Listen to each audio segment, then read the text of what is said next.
Hey, everybody. Welcome once again to the Wrestling Inc. podcast, the Monday Night Raw edition for September 19th, 2016. I'm Glenn Rubenstein, joined once again, as always, by Matt Morgan and Wrestling Inc.'s own Raj Giri. Great to see you guys. Matt, man, you are looking jacked. It is just, people are going to start suspecting you're on the comeback trail. Something's happening. Calls are being made. Billy Corgan's in your ear. But Matt, in a word, what did you think of tonight's Monday Night Raw? Sort of give us the high level. Give you one sound. Short, succinct, sweet. I like it. Raj, what did you think? I thought it was all right. I don't think Reigns should have beaten Kevin Owens, but they kind of booked themselves into a corner there. Mm-hmm. But I thought the last hour really made the show.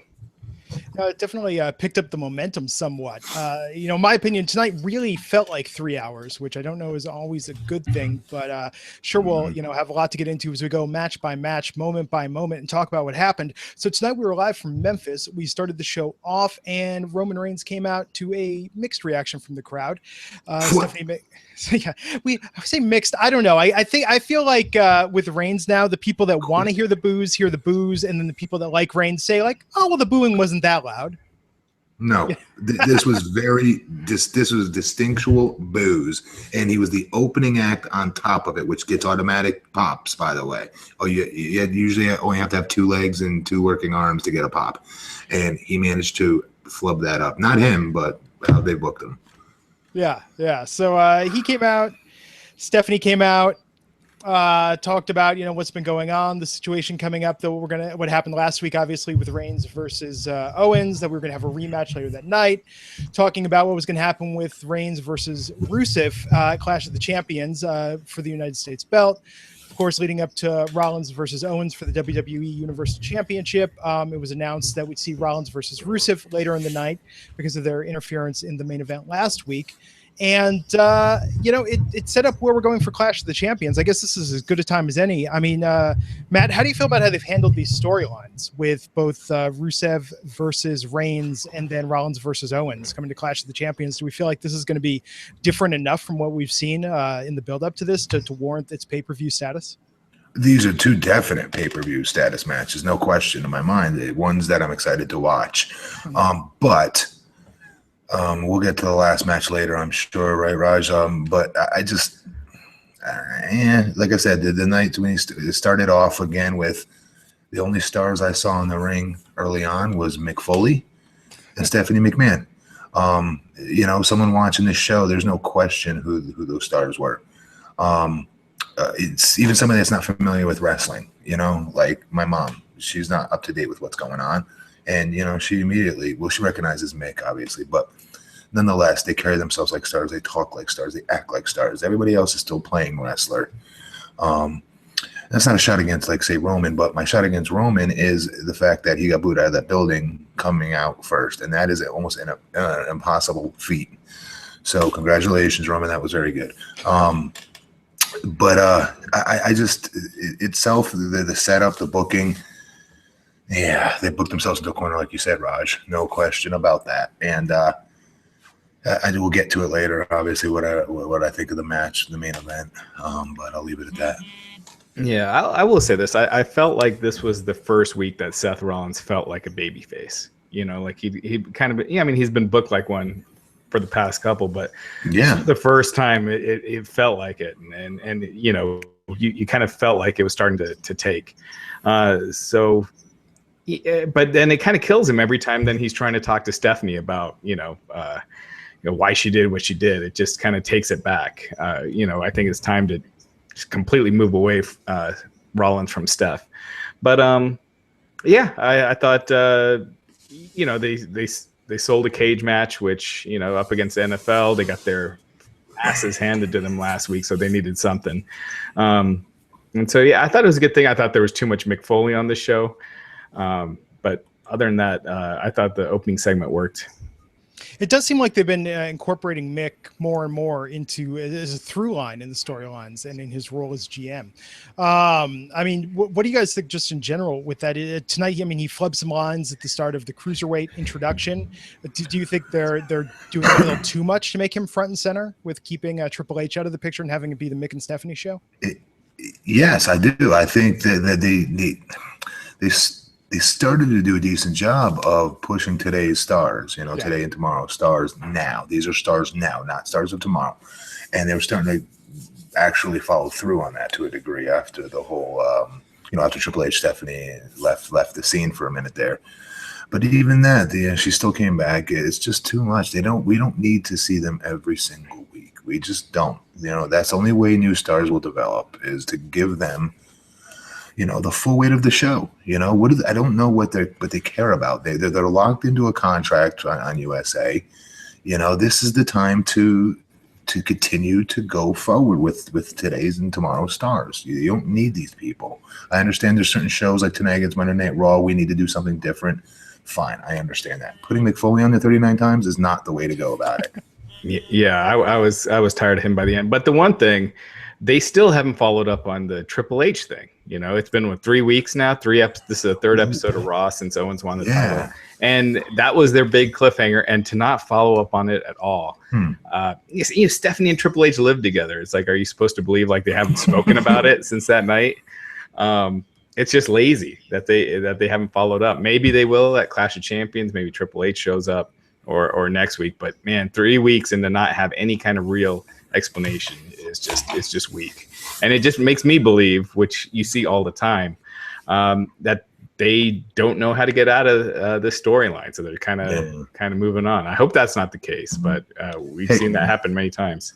Hey, Raj, can I just give somebody a really quick 2-second cheap plug? I'm getting text messages from Sean Davari, who watches the show, by the way. He's a huge fan. Sure. That said, WWE, if you're hiring new cruiserweights back, this needs to be somebody you guys are looking at. He's not asking me to say that out. He's going to be pissed I said that. But that's why I'm ribbing him right now. But they need to hire his ass back. I'll leave it at that. Sorry. Yeah, his brother Arya looked great in the Cruiserweight Classic too. Awesome. I think there's a lot you could do with both. Yeah, Sean is a hell of a talent. He unfortunately got sidelined into that Muhammad Hassan gimmick, but he's a great talent. Thanks, Raj. Cool. So let's talk about Rollins versus Rusev tonight. This was an interesting match. Before we had a plug for the WWE Studios film Interrogation, starring The Edge and Lana. So I actually watched this movie over the weekend, so it's really? I like B movies and bad action movies in the WWE Studios. There you go. It's right up your alley. Yeah, I mean, actually, I have to say, like, I almost fell asleep during it, and then it's got an end that is so just bonkers that you're just like, okay, well, the nutso ending completely redeemed what was sort of a movie going through it. But I thought it was interesting that I bet you Edge and Lana haven't seen that movie. Oh my god, and Lana, it's like they only had Lana for a day. She's in the same room for all her scenes almost, with the exception of like 2. She's just in a room at a computer saying things occasionally. Like it was very, very, very little use of her. I think she barely had more to do in this than Summer Rae did in the Marine 4. But I was just gonna say that. Okay. Yeah, at least Summer Rae got a good, cool fight scene, Right. Yeah, in the woods. But so it's good to see their plug-in Interrogation. Good to see Edge is getting some work as a leading man. And there's a guy in there that looks so much like Tommaso Ciampa. They should have just said Tommaso Ciampa's in the movie, because they cast a guy as one of the cops, one of their partners, that is a dead ringer for him. But anyhow, so we went to Rollins versus Rusev, and it ended by double countout, which I thought was interesting. But Matt, what did you think of the match itself? I say it one more time. I'm sorry, I missed the last. What did you think of the match itself of Rollins versus Rusev before the double countout? Loved it. Anything that Seth Rollins touches, I'm in love with. But when Rusev is another guy I'm hugely high on at the moment, I was really excited to see that match get made tonight. Booking purposes, not so much, and how the finish went down, that's the only way it could go down. I know many people won't like it. I liked it because I like both guys. I feel they both were protected. Nobody else would probably agree with that, but that's what I liked about it. Awesome psychology as usual. Great athleticism. The guys killed it tonight. Yeah, I mean, I agree. My feeling is always like the world title match should be the big match, and I'd like to see the challenger and the champion kind of like looking strong going into that match. Whereas in this episode, both the champion and the challenger, neither guy won. But they are pushing those 2 matches as the 2 big matches. So I don't think it's the right time to beat Rusev. I didn't think it was the right time to beat Reigns again after they beat him last week. So I thought it was fine the way it ended. And what was interesting is after that, they went to a segment backstage with Dana Brooke and Charlotte. Now here they incorporated this week what you guys were talking about on this very podcast last week about the double pin between Bayley and Sasha. Raj, to you first, do you think this is creative, that it was unintentional and this is creative reacting to all the kerfluffle on the internet about this? I do. I think they felt like they had to follow up on it somehow. But I know we're going to get to the match in a second, but beating Bayley again, she's been on the main roster for what, 3 weeks now and been beaten twice. I guess that probably means that she's winning this Sunday, that she's winning the title. Yeah. But man, I would not have her right off the bat, dropping that many matches. Yeah. Matt, what did you think about how I handled that? Exact identical thing. Literally word for word is what I was just going to say. I hate that. Ladies on the money. Yeah. No, and it's interesting though. So what they did tonight was they added Bayley to the women's championship match at Clash of the Champions on Sunday. Now it's going to be a triple threat, which, man, it seems like, I know we joked about this last week with Reigns, but I mean, they're doing this on the SmackDown. I mean, the triple threat, do you guys see this as more of a way for them to, are they trying to rise the stakes of these matches? Are they trying to get more star power involved in the matches to get people watch, as is the case with Cena and No Mercy? I mean, Raj, what's your take on this from a strategic point of view? With the women's stuff? Yeah, about going for a triple threat. These seem to be more popular. Man, I gotta tell you, with these women's segments right now, and I think they're all I think Sasha, Bayley, and Charlotte are all very, very talented, and Dana has a lot of potential. But man, these segments just feel like I'm running in place. It's like Sheamus and Cesaro right now. I just feel like you're seeing the same thing every week, that there's nothing really progressing. Yeah. You're seeing Charlotte and Dana almost splitting up, and then they're back together. She's just, granted, they're doing a slow, I don't know if it's a slow build, but they're going somewhere with that. But this just seems like it's going nowhere. Yeah. So Matt, who do you think wins on Sunday? Do you think Bayley gets the belt? No, I do not. I could see why you would think that, because they it would be the easy way to go for them, believe it or not, because they've already had the plans in place, at least for 6 months, for a babyface women's champion. Mm-hmm. So just take Bayley and put her in what you were going to do with Sasha before the injury and before she had to drop the title. But no, I think it'll be on Charlotte, and they need to do a little bit more before they drop it back to Sasha. Yeah. Not Bayley. Is what I think it'll go one day, but not tomorrow. And real quick, you guys did not think I was going to let us get out of the segment without saying I was the very first one to say that was a double pin last week. All right. I think I wrote it on Twitter, but you were the first. Yes, to say you did. Thank you. I saw that. But I don't think they should put it on Bayley. Just from their booking, it almost looks like it, but I definitely don't think they should. I think Charlotte should retain and take Bayley out of this picture, out of this feud, have her do something else, and then bring her into the title picture down the line. Hey, real quick, guys, what is Becky? Who's she feuding with? Becky Lynch over on SmackDown at the moment. Alexa Bliss is going to be the title match on No Mercy. See how perfect that would have been for Bayley? I know Monday night's a bigger show, but that could have been good for Bayley if they didn't. I don't know. Whatever. Yeah. I mean, we did have word. So there were not even rumors. I mean, it seemed like it was confirmed or at least reported that Paige was going to show up tonight. Wow. That did not happen. She was there. She was backstage. Yeah. Emma refereed a match over the weekend, so she has been cleared, or is close to being cleared. And it seems to me like, I mean, there's a lot of potential. See, I almost think by having Bayley win, what you can do is then plug Emma or Paige into a storyline with Bayley, and people will care about it because it's for the belt. Bayley will be defending it. And I think Sasha and Charlotte can have their own, continuation of the feud without having that necessarily. I mean, that's one direction that I could see it going in. I don't know. I mean, I feel like there's a lot of possibilities now, which has me hopeful, because when you talk about those 6 women on the Raw roster, I think that the overall strength of each performer is higher than SmackDown's. I feel like SmackDown has some kind of, they can wrestle, or they're just kind of okay. But I think on Raw, I think each one of them, probably Dana being the weakest, but each one of them can play a pivotal role in a storyline that will compel people. I feel like such a jerk because I'm friends with Dana, in real life, but like there is a major drop off there between the rest of the girls at the top and Dana.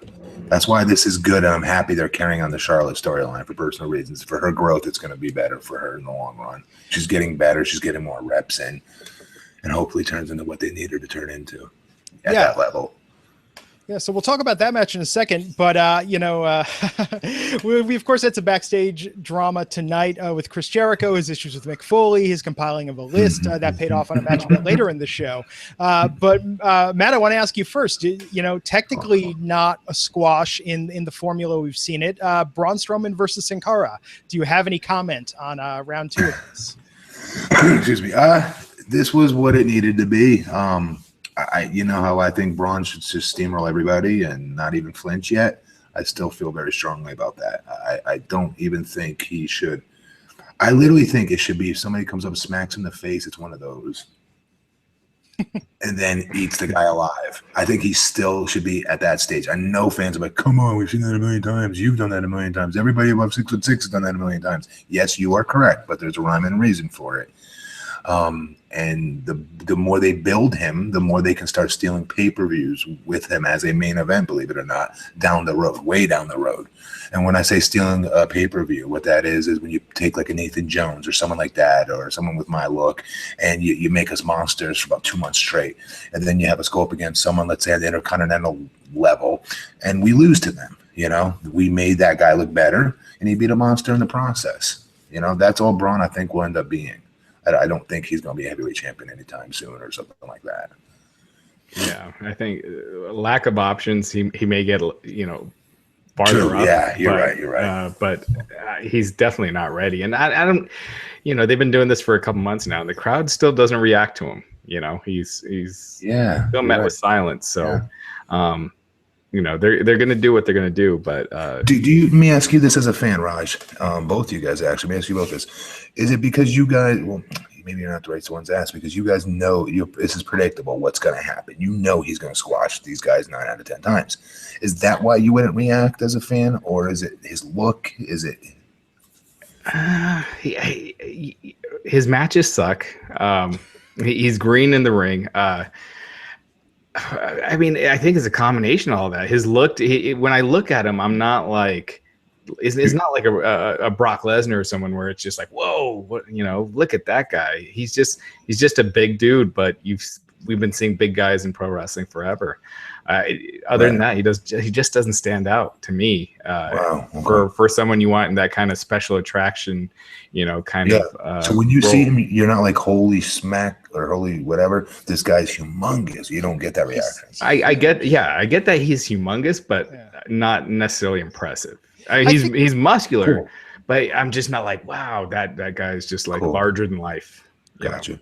But I think the way that they present him, though, Matt, you have a big, imposing look. That is to be taken seriously. But I think Braun, he looks like a big, bearded baby man.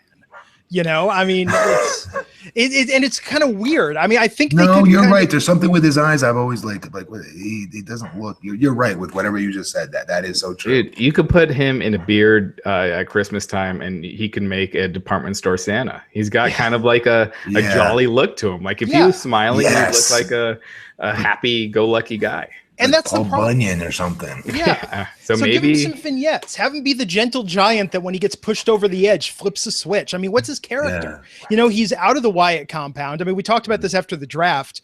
I was joking there should be some vignettes of him adapting to life in the big city or on the road apart from the Wyatts. But that's the thing. It's like his character is he's a destroyer. But what's the angle there? With Nia Jax, at least you could say like, oh, she doesn't look like a standard diva. So, she's kind of a rough and tumble girl. But you know what I'm saying, though? I'm saying with Braun, there's nothing aside from he's just this big, strong dude that plows through people.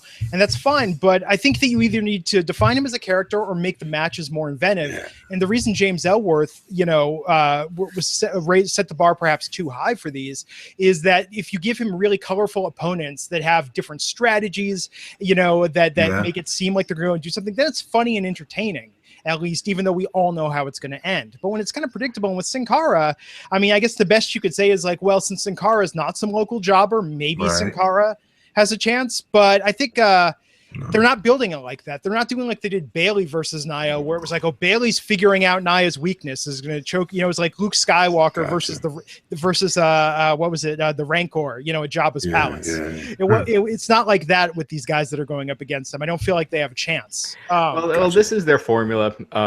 It works once in a while. If it ends up catching on, we'll see. It just hasn't yet, you know. But this is their formula for huge guys. Yeah, well, and for Bo Dallas, as we'll talk about later in the show. So, of course, Braun won that match against Sin Cara. I don't know if we're going to see another chapter in that. It was announced, though, tonight that, as I predicted, Clash of the Champions kickoff show, Alicia Fox versus Nia Jax, that storyline is continuing. But I'm curious if Braun and Sin Cara goes anywhere, or if this is the last that we've seen of that. So let's talk about the tag match itself of Sasha Banks and Bayley versus Dana Brooke and Charlotte. As we pointed out earlier, Charlotte and Dana Brooke did win, and Bayley took the pin. And by Raj's booking algorithm, that means Bayley could very well get the win at Clash of the Champions. But what did you think of the match itself? Matt, to you first. I know you talked a little bit about it earlier, but did you think this was a better demonstration of the 4 women's skills? Yes. Yes, it was. But again, I think they're stuffing too much together. Yeah. And because of that, it's Bayley that's going to come up on the short end of the stick. That's my opinion as far as getting over organic. She doesn't need all this extra crap. She's so organically over on her own. Just let her do her thing, get the hell out of her way, and stop messing it up for her. That's what keeps bugging me. Is okay, well, what else do you want, Matt? She's working at the top with the top girls. Mm-hmm. Yes, this is true. But not everybody can get over. Okay? And because Charlotte's a champion, and because Sasha, by proxy, to my opinion, Bayley's third of the 3. And that's not what we should be recognizing right now. It's way too early for us to be thinking that right now. She should be just doing her thing against somebody completely different. I don't care if it's a nobody. I really don't. Just let Bayley go out and do her thing. You know what I mean? Yeah, I agree. And you know, I thought the match was fine. It's hard for me to get into it now just because they've been doing this combination, at least with Charlotte, Dana, and Sasha for months now. You know, it's every week they're kind of doing the same thing, some variation of a tag match or a 3-way. And it's after a while you start caring. I like do some storyline angles or you know, like just interviews or something to kind of keep the stories going without just doing a match every week of some combination of those guys. Those girls. So it runs it into the ground. It really takes away any of the specialness of it. And I hate to break it to the internet community out there, internet wrestling community. I'm sorry that guess what? Your beloved cruiserweights are going to be in the same the boat, same boat. Yeah, you know, mark my words. I give it 2 months. Yeah, you have such a small roster of guys in that division that. Unless, I mean, if they brought in like an Austin Aries or someone like a top heel that can really get it going on a character level, it'll definitely. But these particular guys that they brought in, though, is what you know what I mean. Yeah, exactly. So let's talk about Bo Dallas versus. Now, Gary Graham. Now, did I hear this wrong? The internet is reporting that this is Michael P.S. Hayes' grandson, but I thought one of the commentary team said he looks like Michael Hayes' grandson. Do you guys did I hear that wrong? Did you guys hear that comment? You're following this way too closely. No, stories online. It's all I did Facebook. hear that.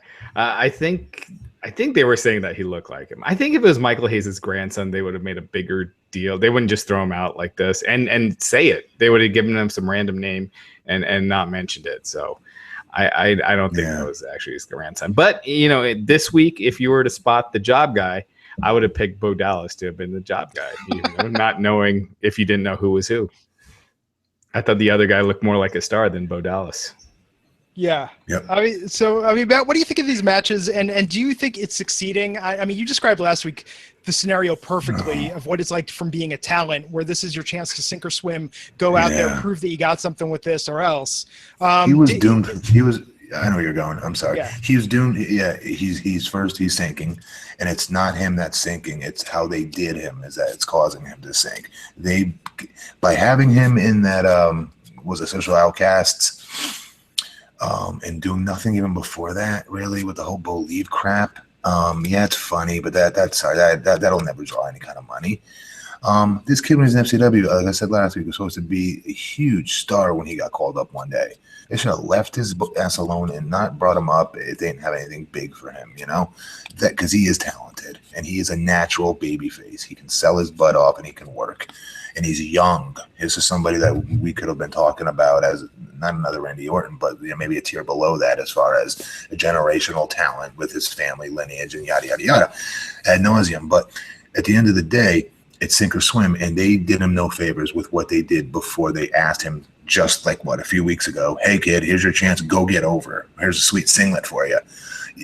That's literally what it feels like. And here's a stupid sign. They gave him a sign. The sign it's even worse because you're giving him comedy beforehand and trying to make it look serious during the match. Yes. And you know what they could have done? I mean, they have Curtis Axel. They could have just had it that Bo and Curtis lose a couple weeks in a row, and then Bo just kicks the crap out of Curtis. It gives him motivation for why he turned or whatever. At least it gives him a storyline for being more aggressive. But to just randomly start giving him squash matches and showing this aggressive side, it's just not working. I'll tell you what this is. This is what they do a lot of the time when they want to wipe their hands clean eventually of a certain talent. And say to them, well, look, we gave you your opportunity. Remember, we told you this is sink or swim time, right? This is what they sometimes will do. I'm not saying it's happening with him, but it has happened in the past with some of my friends. I've seen it. Where you're almost set up to fail. They'll give you 2 months worth of this type of matches and type of booking, whether it's every week on TV, which he's getting, luckily, versus every other week. And it is set up by design to fail. Like nobody can come out of it usually when they set it up this way, especially him with how he was previously booked. There's nothing he could have. I mean, put him with his brother. I've said it last week. I'll say it again. That would have been awesome to watch, the slow turn into this dark Bo Dallas and then kick-ass Bo Dallas in the ring, aggressive Bo Dallas. Would have been cool. So because that's so obvious, I think it's so obvious to put him with his brother. And the fact that they didn't, I don't think that's a good sign for him. Yeah. In fact, now that I'm thinking about it, I'm like, God, they could have done something amazing where, Bray Wyatt, the character famously raised in an orphanage, Sister Abigail. Guess what? Your long-lost brother is Bo Dallas. Separated at birth. Now you have to learn it. It's like Perfect Strangers, but with brothers. They're coming together as adults. Too easy. That's why it doesn't look good for him. I feel bad for him. But the thing is, if this they never do these long, slow build storylines anymore. Now that they got the brand splits, they still don't do it. Where you're developing a character, taking it somewhere, and having these twists and turns, just like any TV show. But no, still not doing it. It's still the same formulaic stuff. Well, and if it's going to be comedy, which is clearly what this is meant to be with when he's coming out there, I think if it's going to be comedy, it should at least be like a modicum of humor, a little bit funny. But I don't think, it's awkward. It's awkward I feel like Bo thinks it's awkward. Just everyone involved is just sort of like, sort of patiently waiting this out or hoping it's better. To me, this is making the Social Outcasts look like the goddamn NWO, like in comparison, I would love to see the Social Outcasts back on TV compared to sitting through this each week. Weird stuff sometimes works. The whole Make Darren Young Great Again thing with Bob Backlund, that went from being sort of an awkward 60 seconds of TV each week to for me at least a high point. A high point? That? Bob Backlund coming out to the ring and yanks his shirt off and he's still wearing the suspenders, and he's doing the get off my lawn old man crazy. Come on, that's comedic gold. It's not comedic gold. It's mildly amusing. Well, compared to Bo Leave and the evil Bo Dallas, which one would you pick, Raj? Which one would you, none of it. WWE has way too much campy humor that doesn't, it's not effective. It's not causing people to get over. It just makes people embarrassed to watch it. And people are turning out in droves, when football season starts. Yeah. So speaking of, if you got something that's good, let's keep it running as the full hilt. Best of 7, match 6, Sheamus versus Cesaro. I have to say I thought tonight was better where Cesaro got the win. It's clear that now they're tied. The final match, as we predicted, is going to be a Clash of the Champions. But I don't know where they go from there. Unless this is leading up to Cesaro going into SmackDown, I don't see how this is going to end. Hopefully they go home. When the ring, the ref says go home, it's on the end of the match. That's what I'm saying with this angle. Hopefully they go home. Absolutely. Yeah. And they still won't say what title like they're going to get a title shot at. They're like a championship match, you know? So I bet they still don't know. Yeah.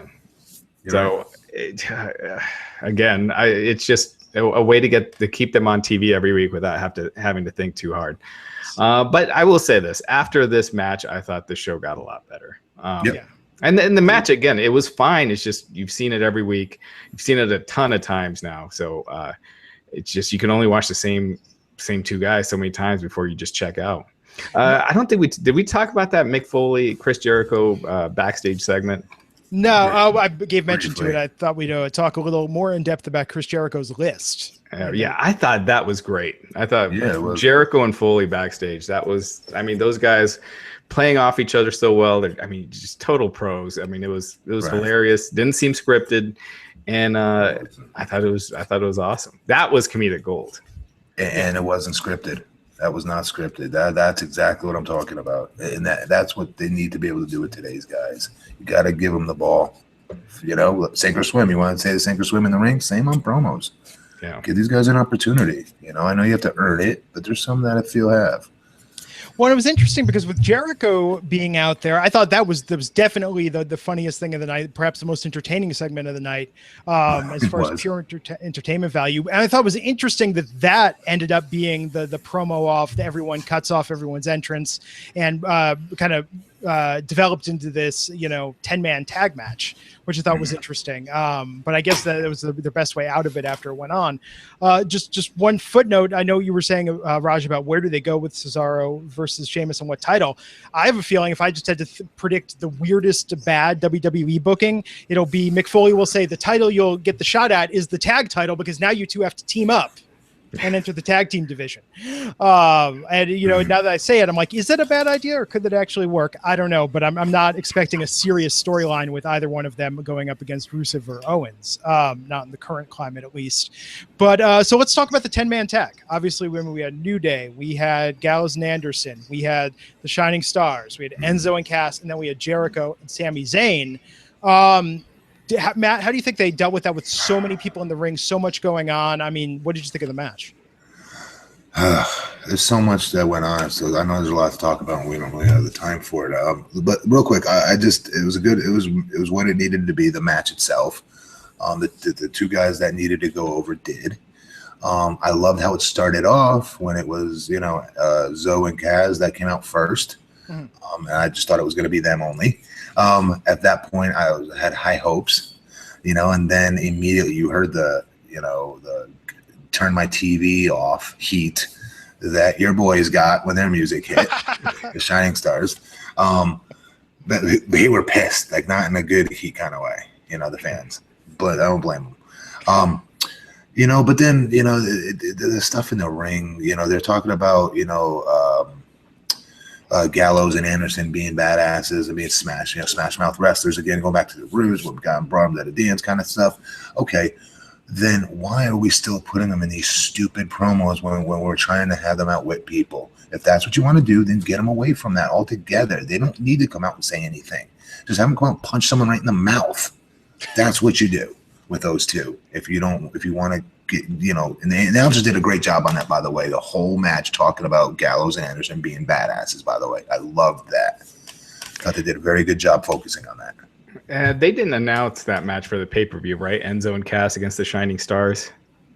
That seems like that's where they're headed, but I don't. This pay-per-view is this Sunday. I don't remember them saying that. The Shining Stars are on a pay-per-view. Yeah, so that's probably going to get announced later this week. But gosh, I hope that this is the end of the feud, like this Sunday with the Shining Stars, and Enzo and Cass can move on because, again, as soon as they came out tonight, the place goes nuts. It's like it just changes the mood of the show, and to have them relegated to this feud is just a waste of talent. Well, is it weird though from a Gallows and Anderson point of view? I mean, I'm thinking this over now.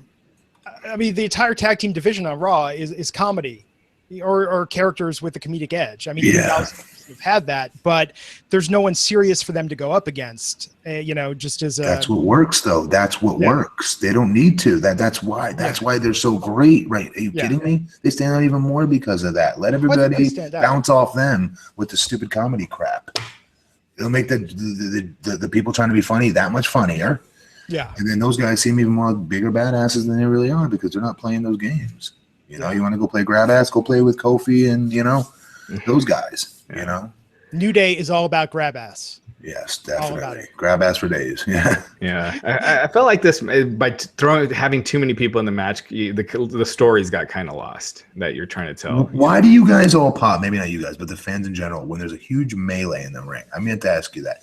It always gets a great reaction. Why is it when multiple wrestlers get into a fight and start punching each other, fans lose their minds? I couldn't tell you. I don't know. Ever since I remember when watching Wrestling with Shadows, almost 20 years ago. It's not that long, but I remember. They talked about that as the planned finish for HBK and the Montreal Screwjob. And to me, anytime you have a bunch of guys rush the ring, to me that starts screaming like we had no other way to end this. Like we kind of wrote ourselves into a corner. Let's just have everybody go into a brawl in the middle of the ring. Have guys come out from the back. Anytime I see anything from that in a tag match or whatever, to me, it's like they had no other way to end this. So it's like, let's just have it go into a brawl. I think people like it because they feel like, it's got a little bit of a shoot, like maybe chaos is just happening. It's exciting for that reason, perhaps. I don't know. But to me, or they know the finish is coming, maybe. Yeah. Well, no, like how the match started. Like they all started punching each other and going going crazy on each other. Like people went that's crazy a good point. for it. They do go crazy for that spot every time. I don't know. I do not know. So we're going to talk about the debut of the Cruiserweights in a second. Of course, the Faces won that match. But first, hey, if you were looking at Mick Foley and Chris Jericho tonight and saying, man, these guys both look like they're in the best shape of their lives, there's a reason why. DDP Yoga. DDP Yoga has changed countless lives, and many of the past and current roster have benefited immensely from it. Of course, as we said, Chris Jericho, Mick Foley, Jake Roberts, Scott Hall, they all swear by it. And DDP has taken it to another level with the DDP Yoga Now app on iOS and Android devices. So you got no excuse because you can take it anywhere with you. The cool thing about the app is that you can track more than just your workouts. You can also connect it to a Bluetooth heart rate monitor, track your calories, your heart rate in real time, whether you're at the gym, on your DDP Yoga mat, or even while you're out mowing the lawn. All the fitness tracking features, including pain tracking, measurements, progress photos, and more, are completely free in the app. And DDP Yoga Now subscribers, you're not going to get tired of doing the same workouts over and over again because they've added completely new DDP Yoga 2.0 workouts, weekly live workouts from the DDP Yoga Performance Center, and motivational messages every Monday from DDP himself. It's literally like having Diamond Dallas Page kick your ass into gear. DDP even hosts his own cooking show on the app, showing you how to make healthy food taste amazing. And for a limited time, you can get the DDP Yoga DVDs for 15% off, plus 3 months of full access to the DDP Yoga Now app. Head on over to ddpyoga.com/wrestlinginc. Stop procrastinating and get started now. ddpyoga.com/wrestlinginc. And we thank DDP Yoga for sponsoring the show. So tonight, the Cruiserweights arrived. Let's just break it down. I mean, we had this tease throughout the night. We had a couple of vignette segments that introduced us to Rich Swann, Grand Metalik, Cedric Alexander, and the Brian Kendrick. It was a fatal four-way match to determine who's going to go for the belt on Sunday night's Clash of the Champions. Now, Matt, since you pointed out earlier that this is going the way of the women's revolution with the Cruiserweights arriving, all being on one segment, and seeing how that could very well be how they're going to be packaged going forward, which I had that same thought. What did you think of the match itself and how they set them up? Going forward, Glenn, I would like to take this time to inform you, Raj, and the viewers. Going forward, I want you to refer to him properly. His name is Grand Metalik. Metalik. There you go. Yeah. Why don't you say it that way from now on? No, I'm just joking. I was stoked for Brian Kendrick, first of all. A good friend, busts his butt, probably thought his career was done. Now look at him, So I'm excited about that, the personal story that I know of, But with that said, I mean, there's so many other cruiserweights out there that I don't care what their contractual statuses are with other companies. Throw money at them. Get them there. If you want this to work, you got to have the best cruiserweights to do this and to make it work. Their mindset needs to be different as well. The fact that they sandwiched them all together tonight tells me their mindset is not any different this time around. I watched this when I was on SmackDown. They rejuvenated the SmackDown Cruiserweight division, you know. They brought over big stars. They brought people over, you know, the biggest stars in the Cruiserweight division at the time. It didn't work then. Because they just don't have the right booking philosophy behind it. You know, they're going to see it as a gimmick.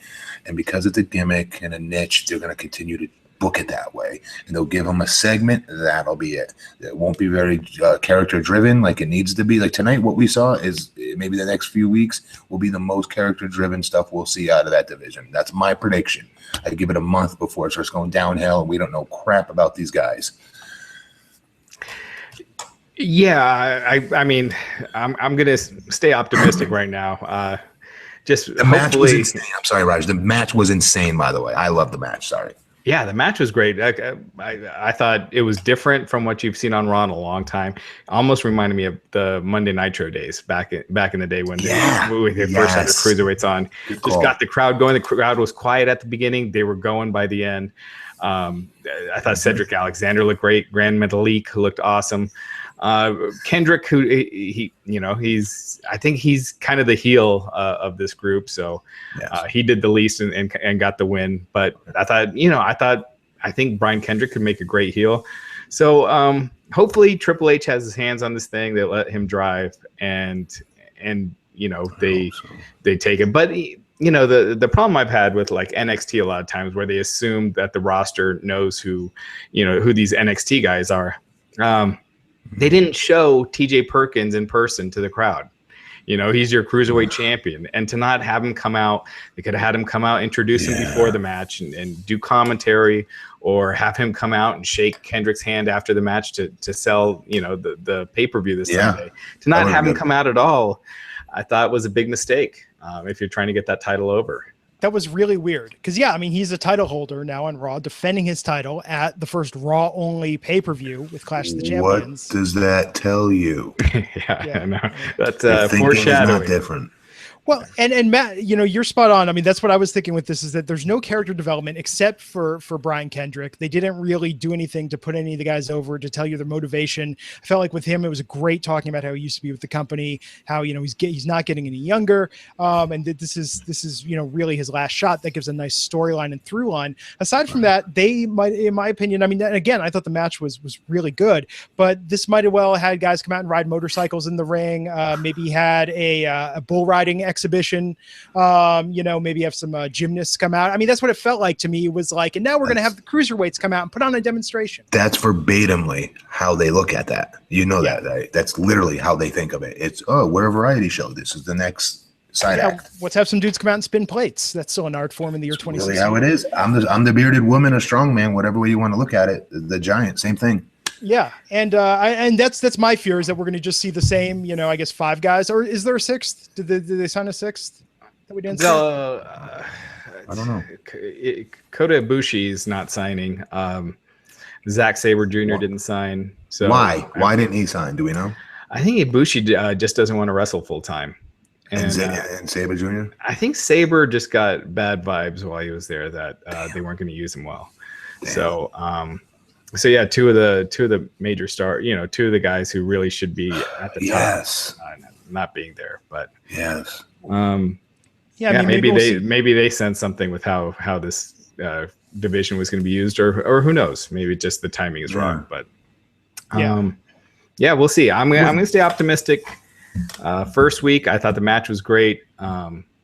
I'm a little old school. I'd prefer a little more selling and storytelling, but I thought for first impression, you as a different division, you want to show how different it is, and they did. So I thought it was good.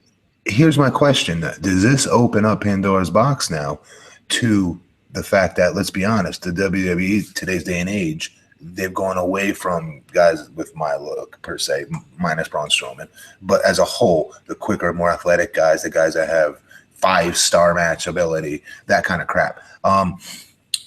That said, do we open up Pandora? Does this open up Pandora's box to where does this cutoff come off at? Like because there's so many of their top stars are very diminutive. They're very short. They don't weigh over 200 pounds. Some of them, So does that? What differentiates And of course, I can't think of one at the moment. Well, Finn Balor. Finn Balor. Thank you, Finn Balor. AJ. Yeah. That's what's kind of weird about it. It seems like in the WWE, we're in a post-weight class world where you can have big guys fighting small guys. So that's my only worry. You know what I mean, Glenn? That's my only concern is that they just worked so hard to finally get rid of that bigger is not better,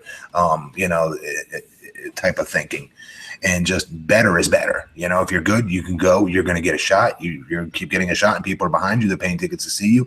Cool. We'll keep pushing you. That was fun to watch, and that's going against someone like myself. Like if I was still in today's business, that would go against me. That would hurt me. I wouldn't want to see that personally, but as a fan, I do.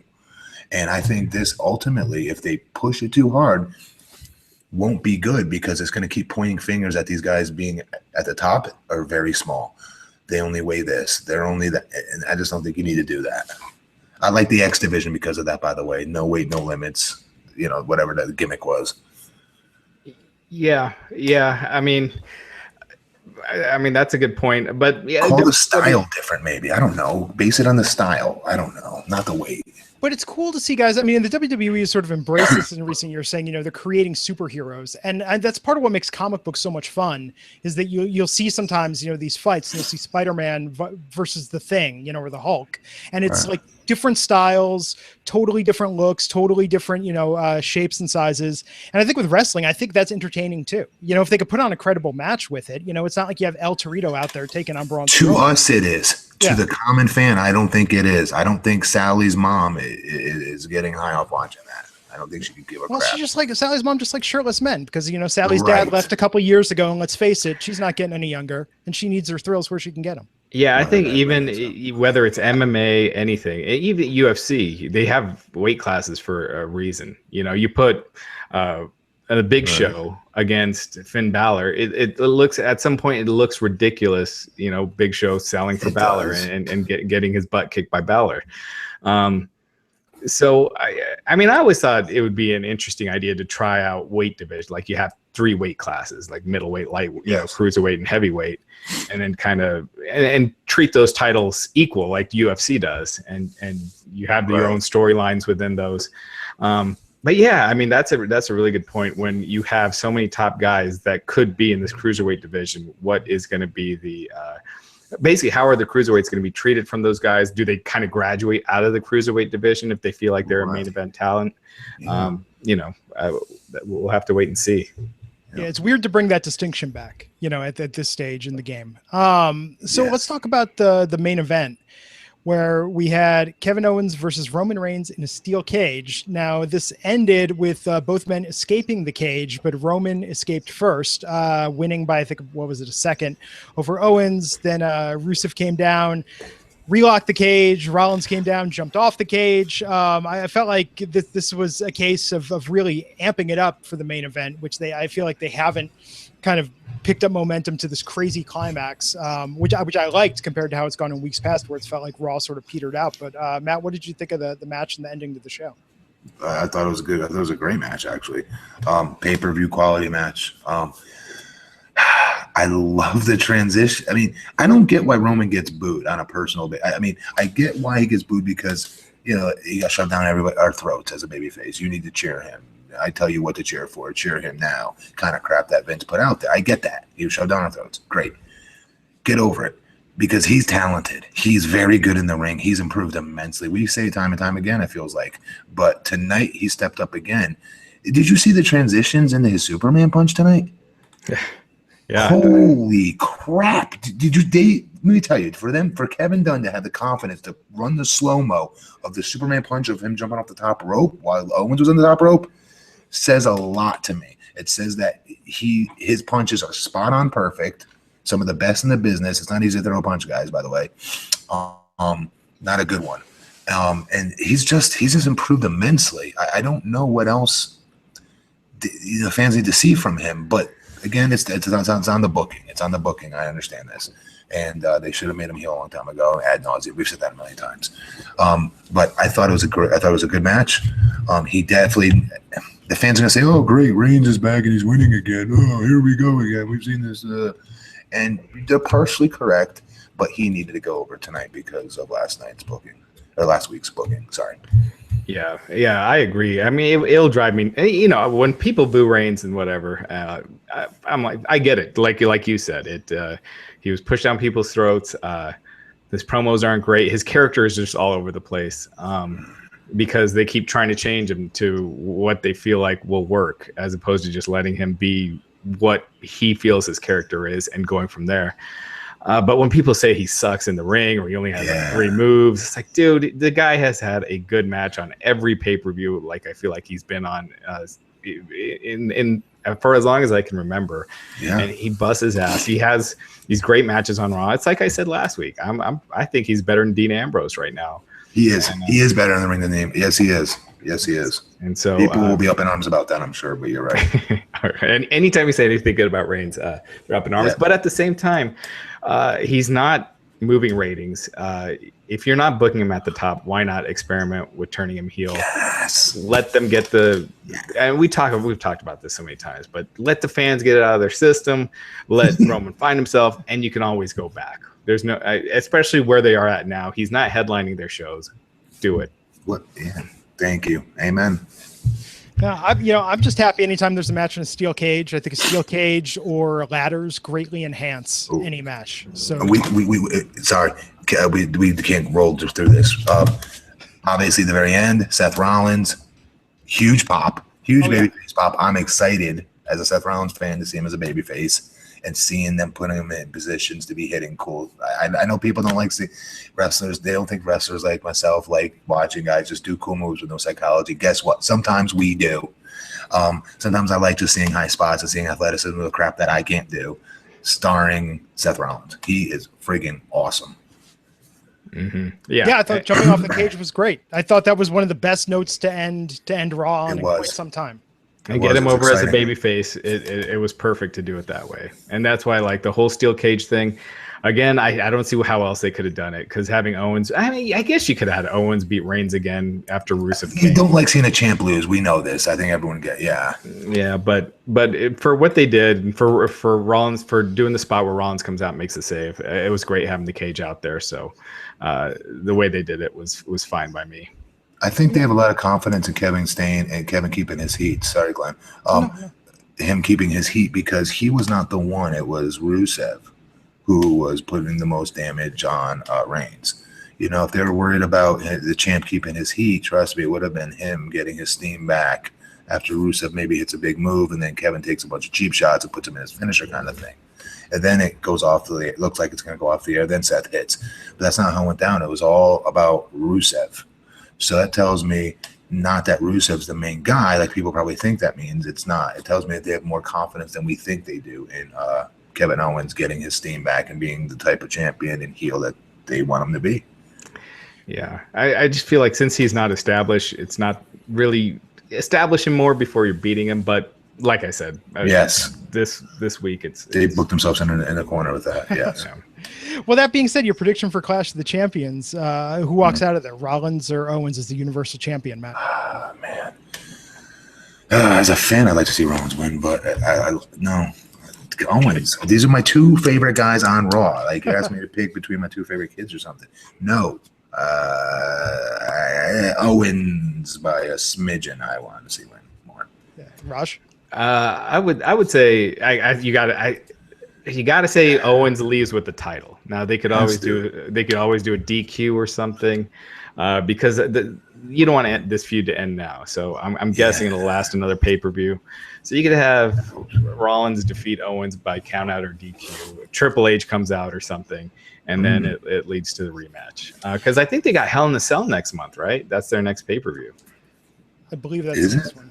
I believe so. Their October is that pay-per-view. The Raw, that's a Raw show. So yeah, because SmackDown is No Mercy. So it makes sense for them to have, if you have Triple H interfere, then you have the match in the cage, so there can be no interference. And yeah, October. Raj, I think you may have just called it. That might, that's feasible. Very feasible. Yeah. Well, so that's the thing. So I know you predicted it earlier, with Charlotte keeping the belt, the Clash of the Champions. So I don't think, are we going to have a pay-per-view where nothing changes hands, or do you think one of the tag belts or the U.S. Tag belts? That's my prediction. They don't need them. They don't need them. One of these days they're gonna wake up and realize it. I feel like they kind of given up on Gallows and Anderson though. You know, I mean, I don't know who would be next, but Shining stars, clearly. Yeah. Here's what. Okay, here's what's gonna happen. This is why, and you'll agree with this, Raj. Excuse me. Our guys, come on, Anderson and I'm horrible. Gallows and Anderson. Gallows and Anderson go over because they're the ones that are going to end up dropping the title to Zoe and Cass. So this needs to happen, and they're going to pull the trigger on it this weekend. All right. Or at the pay-per-view. Sorry. I think Reigns beats Rusev. I think that could be the title change we could see this weekend. Ooh, I could see that. I don't want to see that, but I can see that. Yeah, I mean, I feel like they've been giving us so much with that storyline. Like something needs to happen that's still monumental in it, which is my prediction. But of course, we here on the Wrestling Inc. podcast, Raj, Matt, and Vince Russo will be here Sunday night after the pay-per-view ends to talk about everything that happens at Clash of the Champions. I myself will be back here Wednesday with David Bixenspan to discuss SmackDown Live and the results of that show. Matt, I can see you just want to say it. You just want to blurt it out. He's bypassing this. Yeah. And cool, guys. Yeah. Cool. So any final thoughts before we wrap up? Anything you want to plug, Matt? Yes, just my Instagram and Twitter at BP Matt Morgan. You guys want to buy some very good supplements that actually work and give you muscles as big as mine, go to 5percentnutrition.com. Pick up your supplements from them. Cool. Raj, anything people should look for on the site in the coming days? It's going to be a busy week this weekend, so make sure to stay tuned. Cool. Well, so on behalf of us all, you can find out where to follow us on Twitter by checking out the show notes. If you like the show, leave a comment, leave a rating, subscribe on YouTube or on iTunes, and we will see you back here next time on the Wrestling Inc. podcast. I'm Glenn Rubenstein. Take care.